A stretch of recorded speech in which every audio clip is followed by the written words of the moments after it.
영혼을 구원하는 교회가 됐으면 좋겠고요. 저와 여러분들 우리들이 가는 곳마다 만나는 곳마다 허물어진 그러한 삶들이 재건되는 역사가 일어날 줄로 믿습니다. 자, 무너진 그러한 또 믿음도 많이 있습니다. 믿음 생활하다가 낙오하고 낙심하고 또 여러 가지 사정과 형편으로 그렇게 무너져 있는 신앙들이 있는데 그런 신앙들을 회복하는 교회가 되기를 원합니다. 그러려면 먼저 저와 여러분들 내가 먼저 살아 있어야 되겠죠. 남을 살리려면 내가 살아야 됩니다. 무엇보다도 내 영혼이 주님의 말씀으로 주님의 은혜로 살아나는 역사가 있어야 될 줄로 믿습니다. 자, 우리 지훈이가 다시 암이 재발이 됐습니다. 다시 이제부터 이번 주부터 암 치료를 받아야 되는데 이 암 치료가 쉽지가 않습니다. 참으로 어려운 그러한 싸움이 될 텐데 우리 그 가정의 부모님도 그렇고 우리 저 어린 지훈이가 그것을 어떻게 또 견뎌낼까 늘 생각하면 마음이 참 무겁습니다만 그러나 하나님께서 모든 질병을 치유해 주시는 하나님인 줄로 믿습니다.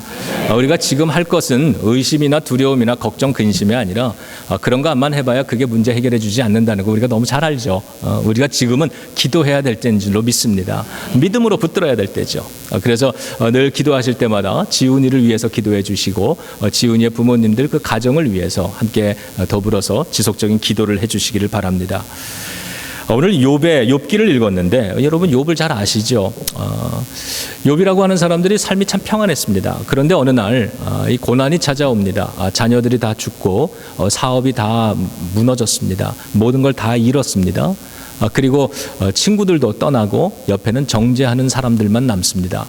그의 아내도 그를 저주하며 싫다며 떠나갔습니다. 철저히 질병에 걸리고 그래서 철저히 버림받은 인생이 됩니다. 하루아침에 이렇게 무너지는 인생이 될 때 그 마음속이 어땠을까? 그의 생각은 얼마나 복잡했을까를 생각해 봅니다. 오늘 그 욥이 그 많은 질문들 또 많은 이야기들을 합니다. 사람들과 자기 친구들과의 대화 속에서 많은 이야기를 나누고 또 하나님을 향해서 자조적인 독백을 하면서 많은 이야기들을 나눕니다. 그 이야기하는 것을 가만히 들어보면 그가 참 힘들고 혼란스러워하는 것을 알 수 있고 그 이야기의 모습들이 바로 우리들의 삶의 모습인 것을 보게 됩니다. 그런데 이 욥기의 마지막에 보면 욥이 회복이 되는 역사가 기록이 됩니다. 하나님의 역사는 살아나는 역사, 회복되는 역사인 줄로 믿습니다. 첫 번째로 우리가 하나님에 대해서 기억할 것은 하나님은 공평하신 하나님이라고 하는 겁니다. 제가 오늘 이 차를 운전하면서 교회로 오는데 이 공평하신 하나님을 이렇게 쭉 생각하는데 그 송명희 시인인가요? 그 중증 장애를 가지고 있는 그분의 그 오래된 찬양인데 나 가진 재물 없으나 나 남이 가진 지식 없으나 그 찬양이죠. 그 찬양이 기억이 나서 오랜만에 그 찬양을 부르면서 왔습니다. 그러나 나는 남이 가지지 못한 것 가졌다. 남이 알지 못하는 것 가졌다. 그게 뭐냐? 하나님의 사랑과 은혜라고 하는 거죠. 그러면서 그가 고백하는 것이 공평하신 하나님 이렇게 노래를 하고 있습니다. 그 찬양을 부르면서 공평하신 하나님에 대해서 생각을 해봅니다. 여러분 우리 민주주의 사회에 사니까 우리 법이 있습니다. 헌법이 있습니다. 미국의 헌법은 평등을 보장합니다. 그래서 모든 사람들이 가진 자나 못 가진 자나 많이 배운 자나 못 배운 자나 할 것 없이 남녀노소 할 것 없이 모든 사람은 이 법 앞에 평등하다. 기회가 평등하게 주어지고요. 권리가 평등하게 주어집니다. 이것이 민주주의 헌법이죠. 하나님은 이 율법을 만드신 분이십니다. 성경에 보면 율법을 만드셨습니다. 하나님의 속성은 근본적으로 평등하다라고 하는 겁니다. 공평이죠. 마태복음 5장에 보면은 그 공평하신 하나님에 대해서 이렇게 표현합니다. 하나님이 그 해는 태양을 말합니다. 해를 악인과 선인에게 비추시며 비를 의로운 자와 불의한 자에게 내려주신다. 그러니까 하나님의 은혜는 모든 사람에게 공통적으로 다 공평하게 열려 있다라고 하는 겁니다. 악인에게도 선인에게도 착한 사람이든지 들착한 사람이든지 선한 사람이든지 불의한 사람이든지 간에 하나님의 이러한 은혜는 공평하게 열려 있다라고 하는 것이죠. 이것이 하나님 은혜의 이퀄리티, 평등성입니다. 공평하신 하나님의 모습이죠. 그래서 성경은 저 예수님의 저 십자가의 구원의 은혜에 대해서 이렇게 얘기합니다. 누구든지 예수 그리스도를 영접하면 구원을 받는다고 얘기를 합니다. 누구든지 어떤 사람은이 아니라 누구든지 이렇게 구원은 모든 인류를 향해서 열려 있는 겁니다. 그 사람이 얼마나 죄인이든지 얼마나 오랫동안 하나님을 거역했든지 간에 상관없이 하나님의 은혜는 열려 있다라고 하는 것이죠. 그것이 하나님의 마음입니다. 우리들이 복음을 가지고 세상으로 나아가는 데 있어서는 바로 누구든지 주님의 복음이 열려져 있고 주님의 복음이 필요한 사람들이라고 하는 그러한 마음을 가지고 우리가 누구에게든지 기회가 닿는 대로 성령님이 이끌어 주시는 대로 감동 주시는 대로 모든 이들에게 복음을 전하겠다라고 하는 각오입니다. 가리지 않겠다는 겁니다. 사람 선별하지 않겠다는 것이고 우리가 침묵하지 않겠다라고 하는 것입니다. 그것이 비전 600을 통해서 하나님께서 저와 여러분들 우리 교회를 만들어 가시고자 하는 그러한 모습인 것이죠. 그런데 욥이 이 질병을 겪고 고난을 겪으면서 그러면서 하나님 앞에 드리는 그 많은 이야기들, 또 우리들도 우리들의 입장에서 생각해 보면 하나님은 공평하신 것을 믿습니다. 그러나 하나님은 고치시는 분임을 믿습니다. 그런데 왜 어떤 사람의 병은 고쳐주시고 어떤 사람의 병은 고쳐주지 않습니까? 이러한 하나님의 평등에 대한 그러한 질문과 의문을 드릴 때가 있다는 겁니다. 두 번째로 기억하는 것은 정의의 하나님입니다. 이 의문에 대한 대답이 바로 정의로우신 하나님 저스티스의 문제입니다. 우리 그림 하나 좀 보여주시겠어요?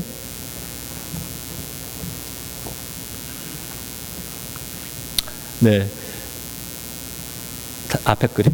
예, 뒤에 걸 답을 먼저 보여주셔가지고 좀 김이 샜습니다. 네, 저게 이퀄리티입니다. 지금 담장 너머로 야구 경기를 보는데 어릴 때 여러분 이런 거 많이 해보셨죠? 그런데 지금 이퀄리티라고 하는 것, 평등이라고 하는 건 저 사람들에게 공통된 똑같은 저 받침대를 주는 겁니다. 그런데 정의, 저스티스라고 하는 것은 바로 이런 것이죠. 무엇이 달라졌습니까? 저 키가 커서 저 상자가 없어도 구경할 수 있는 사람의 상자를 가져다가 저 어린아이에게 주는 것입니다. 그래서 모든 사람들이 다 구경할 수 있도록 만들어주는 것, 저것이 저스티스입니다.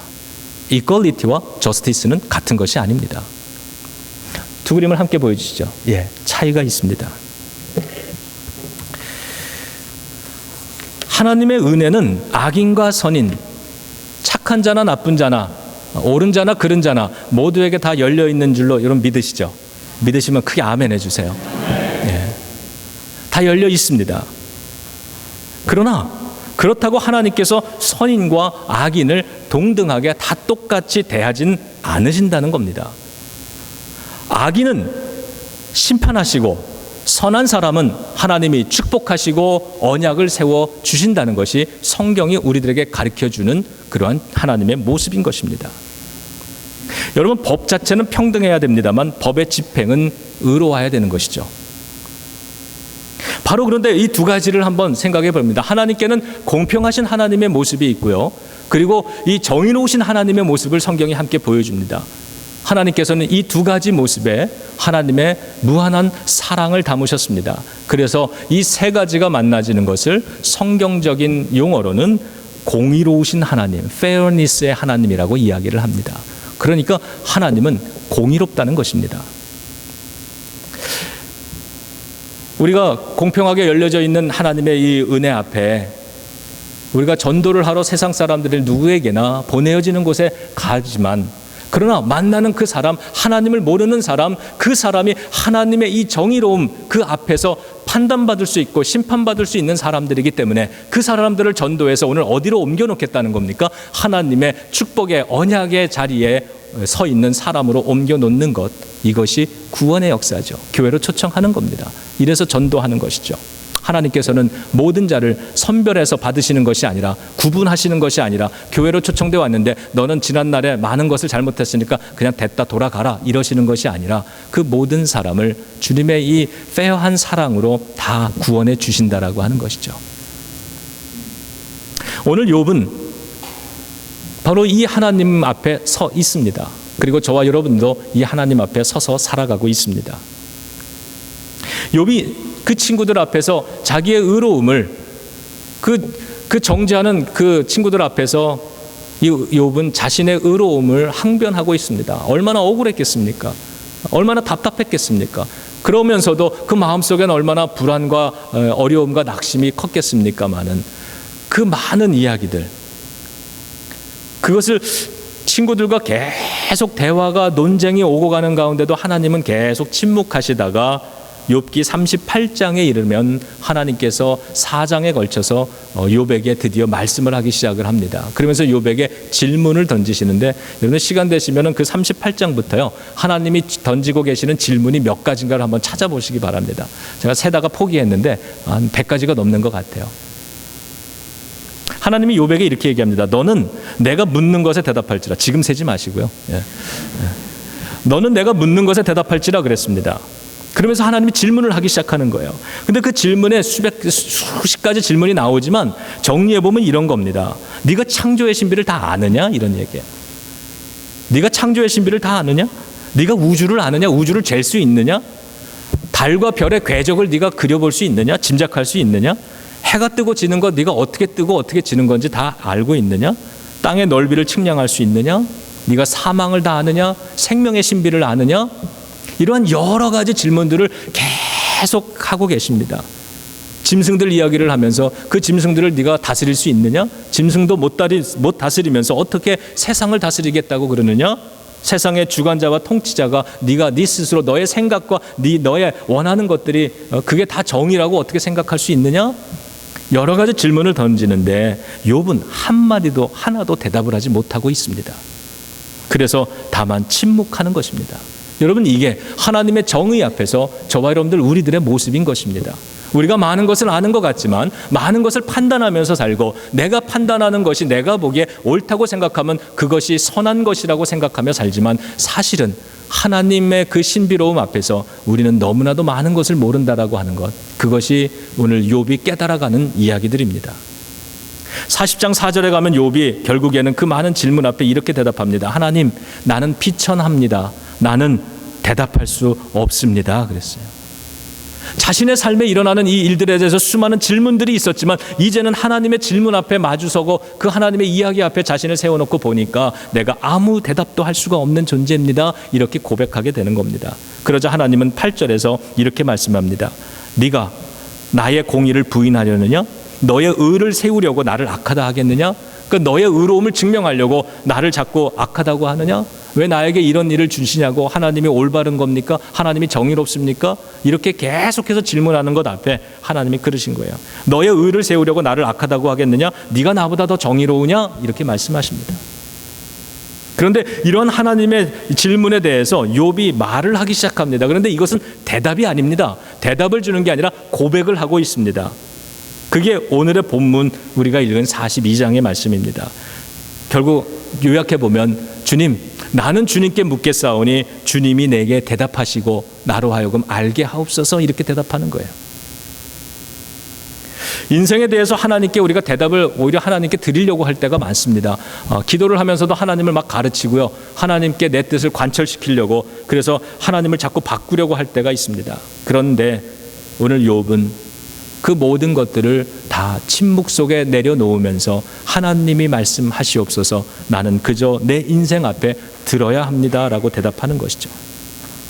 그러면서 욥은 최종적으로 이렇게 고백했습니다. 그게 42장 6절인데요. 내가 티끌과 재 가운데서 회개하나이다, 이렇게 얘기를 합니다. 회개하나이다 얘기했어요. 그런데 이 같은 이야기를 이사야 선지자도 이사야서 55장에서 했습니다. 이렇게 얘기했습니다. 이는 내 생각이, 나는 내 생각은 하나님의 생각입니다. 내 생각이 너희의 생각과 다르며 내 길이 너희의 길과 다름이니라. 여호와의 말씀이니라. 이는 하늘이 땅보다 높음같이 내 길은 너희의 길보다 높으며 내 생각은 너희의 생각보다 높음이니라. 하나님께서 말씀한 겁니다. 너의 생각보다 내 생각이 더 높다. 네 생각, 네가 생각하는 것보다 내 생각이 더 깊다. 네가 오늘 저스티스라고 말하는 것보다 내가 생각해서 말하는 저스티스가 더 크고 깊고 헤아리기 어려운 것이다 말씀하는 거죠. 그래서 이사야는 계속 이렇게 얘기하는 겁니다. 악인은 그의 길을, 불의한 자는 그의 생각을 버리고 여호와께로 돌아오라. 그리하면 하나님이 긍휼히 여기시리라. 우리 하나님께로 돌아오라. 그가 너그럽게 용서하시리라. 다니엘과 그의 세 친구의 이야기, 여러분 우리가 잘 압니다. 인생 살다가 이 다니엘의 친구가 7배나 뜨거운 풀무불 속에 그 앞에 서 있게 됩니다. 그러면서 그는 그 앞에서 왕에 대해서 이렇게 얘기합니다. 왕이여, 왕이여, 내가 믿는 하나님은 그런 하나님 아닙니다. 당신이 하나님을 부인하면 나를 살려주겠다고 말하지만 왕이시여, 내가 믿는 하나님은 그런 하나님 아닙니다. 하나님은 이 7배나 뜨거운 풀물불 속에서 나를 건져주실 하나님이십니다. 그리고는 그의 말대로 하나님은 그 풀물불 속에서 털끝 하나 그슬리지 않게 구원해 주셨습니다. 그런데 오늘 그 풀무불 앞에 서 있는 이 사드락 메삭 아벳느고 세 명의 친구가 계속해서 이렇게 고백합니다. 나의 하나님이 나를 구원해 주실 겁니다. 이 풀무불 속에서 나를 구원해 주실 것입니다. 그러나 세상 일이라는 게 하나님의 역사라고 하는 것이 내가 다 이해하는 것, 내가 다 원하는 범위 안에서 이루어지는 것만은 아니었습니다. 그것을 나는 압니다. 그것을 인정합니다. 그러므로 혹시 내가 원하는 대로, 내가 이해하는 대로 이루어지지 않는다 할지라도, 그래서 내가 풀물 속에서 다 타버린다 할지라도 그 속에 하나님의 정의로움이 있는 것입니다. 이것을 그는 이렇게 한마디로 표현합니다. 하나님은 저 풀무불 속에서 나를 구원해 주실 것입니다만 그리 아니하실지라도 나는 하나님을 찬양할 것입니다. 그런데 놀라운 것은 바로 이 고백 앞에서 하나님은 그들과 동행하셨고 그 7배의 뜨거운 풀무불을 지나갈 수 있게 해주셨다라고 하는 것입니다. 왕이요, 나의 하나님은 그런 하나님이 아니십니다. 나는 이 고난에서 건진받을 줄로 믿습니다. 그러나 혹 내가 원하는 대로 결과가 이루어지지 않았다 할지라도 그것이 하나님 안에서 이루어지는 것이기 때문에 그것은 옳은 것입니다. 그것이 하나님의 정의입니다. 나는 판단하지 않을 것입니다. 하나님은 욥이 나는 하나도 대답하지 못하겠습니다. 나는 인생도 모릅니다. 하나님의 섭리도 다 모르겠습니다. 그러므로 나는 하나님의 말씀에 귀 기울여 듣겠습니다. 하나님의 기쁜 뜻을 받아들이겠습니다. 내가 하나님을 판단하고 내 생각을 증명하려는 마음을 내려놓겠습니다. 그리고 이제 내가 회개합니다. 여러분, 욥의 말하는 게 뭐가 큰 문제가 있겠습니까? 고난을 당하면서 거기서 원망하고 불평하고 회의하고 의심하는 것, 이게 뭐가 그렇게 크게 잘못된 이야기가 나오겠습니까? 답답하고 이해되지 않는 인생 앞에서, 그 믿음 앞에서 누구나 할 수 있는 이야기지요. 그러나 하나님이 욥에게 원하셨던 것은 그것을 통하여서 하나님의 큰 정의와 그 사랑을 깨닫기를 원하셨던 것입니다. 하나님은 공의로우십니다. 결과까지도 그 하나님으로부터 오는 모든 것은 내가 감당해야 하는 것입니다라고 말할 때, 그때 놀라운 것은요, 욥이 바로 이 고백을 했을 때 바로 그 뒤에 하나님은 욥의 잃어버렸던 모든 것을 다시 회복시켜 주시기 시작했다라고 하는 겁니다. 여러분, 하나님이 원하시는 것이 무엇이겠습니까? 그 영화 중에 에반 올마이티라고 하는 영화가 있는데, 저는 이 영화를 몇 년 전에 굉장히 재밌게 봤습니다. 아마 여러분들 중에도 보신 분 계실 텐데요. 이 현대판 노아의 방주를 만드는 이야기입니다. 거기 주인공이 미국의 여기에 이 동네 배경인데요. 상원의원인가 그랬을 겁니다. 그런데 어느 날 이 하나님이 이제 흑인의 모습으로 이렇게 나타나셨어요. 그리고는 그 상원의원인 주인공에게 너 방주를 만들어라, 이렇게 오늘 현대에 그렇게 다시 명령을 해서 그 방주를 만들어 나가는 그런 에피소드를 그린 신학 영화입니다. 근데 거기에 이 하나님이 이 주인공에게 이렇게 질문하는 장면이 나옵니다. 이렇게 질문해요. 만일 누군가가 인내심을 달라고 하나님께 기도하면 하나님은 인내심을 줄까요? 아니면 인내심을 발휘할 수 있는 기회를 주실까요? 만일 어떤 사람이 하나님께 용기를 달라고 기도하면 하나님은 그 사람에게 용기를 주실까요? 아니면 용기를 배울 수 있는, 발휘할 수 있는 기회를 주실까요?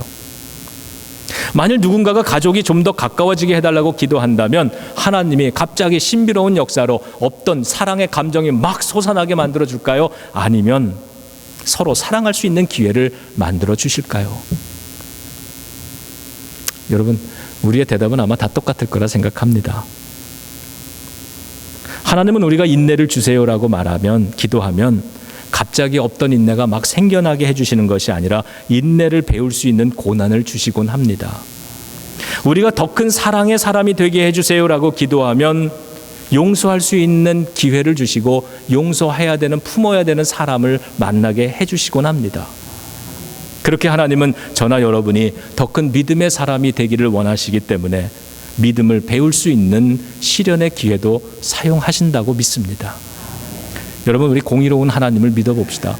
하나님의 공의로우심 앞에 이 욥이 자신의 생각을 다 내려놓고 그렇게 기도했을 때 하나님께서는 욥을 회복시켜 주셨습니다.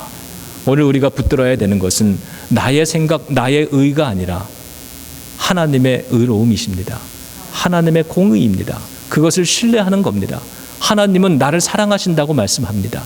하나님은 나를 버리지 않겠다고 말씀해 주십니다. 그렇기 때문에 내가 어떠한 처지에 처하든지 나는 하나님의 사랑과 보호 속에 있는 것을 의심하지 않는 것입니다. 그렇게 하나님께서 우리를 사랑하시고 오늘 이 기쁨을 가지고 세상을 살아가게 하시는데 저 세상을 향해서 눈을 돌려봅니다.